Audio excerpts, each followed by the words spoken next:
All right, welcome back once again. In this video, we want to use this question right here to understand what we have learned under tangent to a circle. So let's look at it.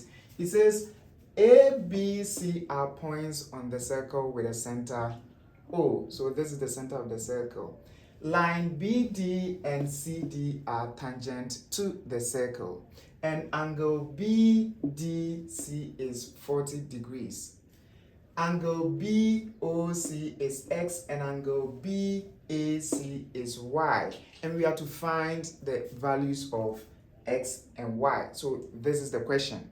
All right. So when you have a situation like this, ask yourself again, what do I have and what am I looking for? So we have this 40 degrees angle here and we are looking for X and Y. That is the only thing we have. But there is some crucial thing that we have to consider here. Note, it says BD is a tangent to the circle. What does that mean? It means that this line is touching exactly one point on the circumference of the circle without passing through. So what is the point of contact over here?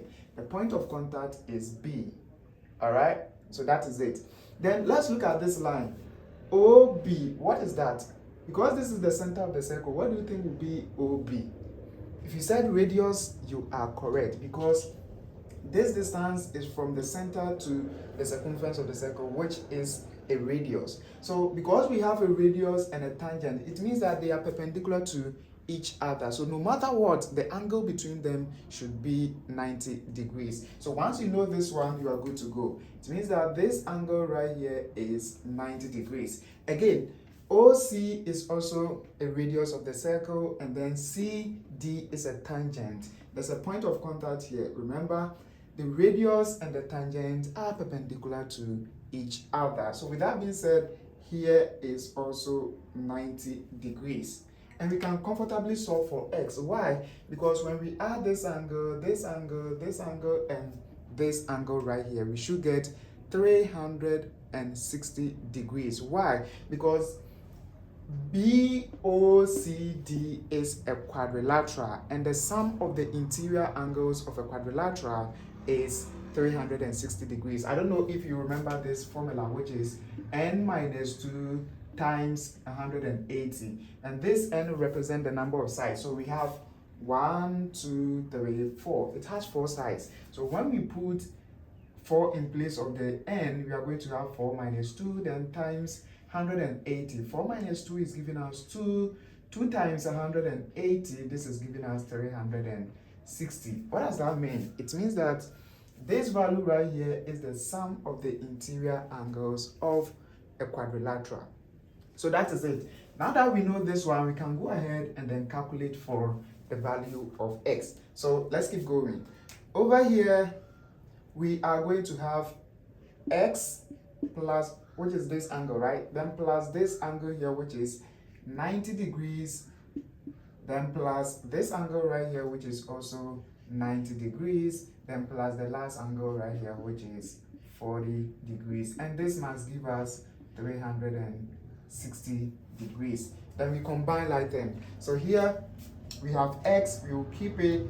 Then 90 plus 90 is 180, right? Then plus 40, which is 220. So we are going to have plus 220 equal to 360.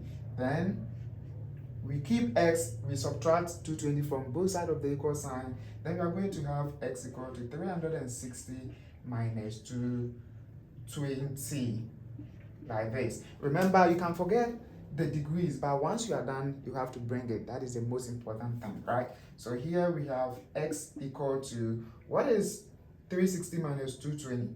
That is obviously 140 degrees. So we are done. We are done. So this is what we have for angle x. It means that the whole of this angle is 140 degrees. So that is it for x. Now what about y? How do we determine y? Now to determine y, we have to ask ourselves, which chord formed angle y?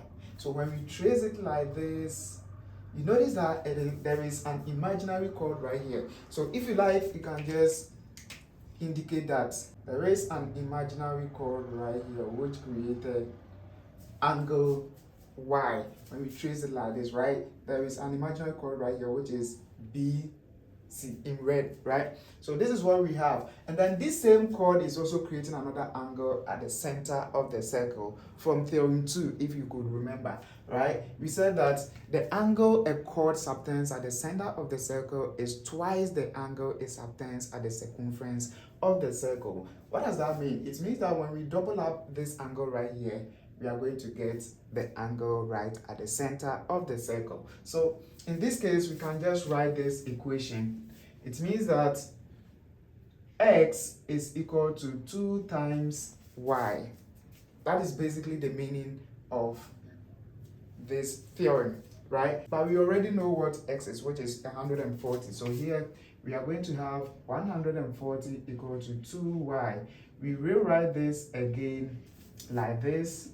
Then at this point, we can go ahead and divide both sides by 2, so that this goes into this one time. On the right hand side, we are left with 1 times y, which is y. Then here we have 140 divided by 2, which is 70 degrees. Therefore, y is equal to 70 degrees. As simple as that. So that is it. We have here to be 70, and when we double up this one, we should get what is here, which is 140, and it is true. All right, here is 90, here is 90, here is 40. So we are done. Pretty simple, not difficult at all. And so in the next video, we will look at different questions with different aspects, right? So see you and take care.